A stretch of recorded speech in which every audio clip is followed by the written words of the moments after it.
បងប្អូនស្រីៗទាំងអស់គ្នាកុំសុំការអនុញ្ញាតពីអ្នកណាម្នាក់ដើម្បី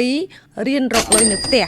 ព្រោះយើងទាំងអស់គ្នាជាពិសេសគឺស្រីៗហ្នឹងគឺសិតតែមាននៅអធិពលមាននៅធម៌ពលនៅក្នុងការបង្កើតលុយទោះបីជាយើងស្នាក់នៅផ្ទះក៏ដោយចាអញ្ចឹងខ្ញុំសូមឲ្យបងដែលគាត់ជាស្រីៗដែលគាត់នៅផ្ទះគឺគាត់អាចចំណាយពេលវេលារបស់គាត់សិក្សាអំពីការរកលុយនៅផ្ទះចាដូចជាបងអាចលក់អនឡាញបងអាចធ្វើជា TikTok affiliate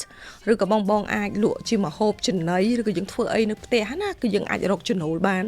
បងគ្រាន់តែចេះធ្វើទីផ្សារដោយខ្លួនឯងរបៀបធ្វើរបៀបលក់របៀបធ្វើទីផ្សារដើម្បីបង្កើននៅការចាប់អារម្មណ៍ពីទស្សនៈអ្នកទិញចាពេលគាត់ឃើញវីដេអូបងទាំងអស់គ្នាតាម TikTok តាម Facebook ឬក៏តាម YouTube គឺគាត់នឹងចាប់អារម្មណ៍ហើយគាត់មានតម្រូវការគឺគាត់អាចទិញបានអញ្ចឹងសូមបងប្រើប្រាស់នៅពេលវេលាបងនិងអ្វីដែលបងមានចានៅផ្ទះមានទូរស័ព្ទមានមីក្រូហ្វូនមានអីក៏ដោយដែលយើងអាចគិតថាផលិតវីដេអូបាន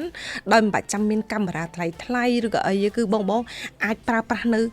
resource ចាពីធនធានរបស់មានទូរស័ព្ទមានកាមេរ៉ាមានអីក៏ដោយគឺបងអាចយកមកធ្វើរៀនធ្វើបន្តិចម្ដងទោះជាបងអត់ទាន់មានជំនាញក៏ដោយធ្វើវាចាប់ផ្ដើមធ្វើពីទូចទៅសិនយកប័ណ្ណពិសោធន៍ហើយបងប្អូនទាំងអស់គ្នាត្រូវសូមជឿជាក់លើខ្លួនឯងពេលដែលបងកាន់តែធ្វើគឺយើងកាន់តែមានជំនាញកាន់តែធ្វើបានល្អអញ្ចឹងគឺខ្ញុំសូមណែនាំហ្មងបងអ្នកដែលគាត់មានជំនាញខាងម្ហូបអាហារគាត់ធ្វើខាងម្ហូបអាហារទៅអ្នកដែលគាត់មានជំនាញការធ្វើវីដេអូគាត់អាចធ្វើខាងវីដេអូអញ្ចឹងទៅអ្នកដែលគាត់មានជំនាញខាងលក់អនឡាញគាត់យល់ច្បាស់ពី cosmetic យល់ច្បាស់ពីផលិតផលរបស់គាត់អាចលក់កៅអៅគាត់លក់អីក៏ដោយដែលគាត់មានជំនាញដែលគាត់មានប្រភពនៅក្នុងការរក supply បានចាគាត់មានប្រភពរក supplier ដែលល្អដែលមានតម្លៃបោះដុំឬក៏លក់រាយដែលមានតម្លៃសមរម្យដែលមានតម្លៃល្អ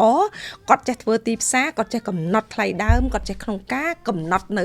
ការលក់អញ្ចឹងគឺគាត់នឹងរកលុយបានច្រើនមែនតើចាអញ្ចឹងខ្ញុំសូម highly recommend មែនតើសម្រាប់បងដែលគាត់នៅផ្ទះគាត់មើលកូនគាត់អាចឆ្លៀតពេលធ្វើការងារទាំងអស់នឹងបានអាចរកចំណូលបាន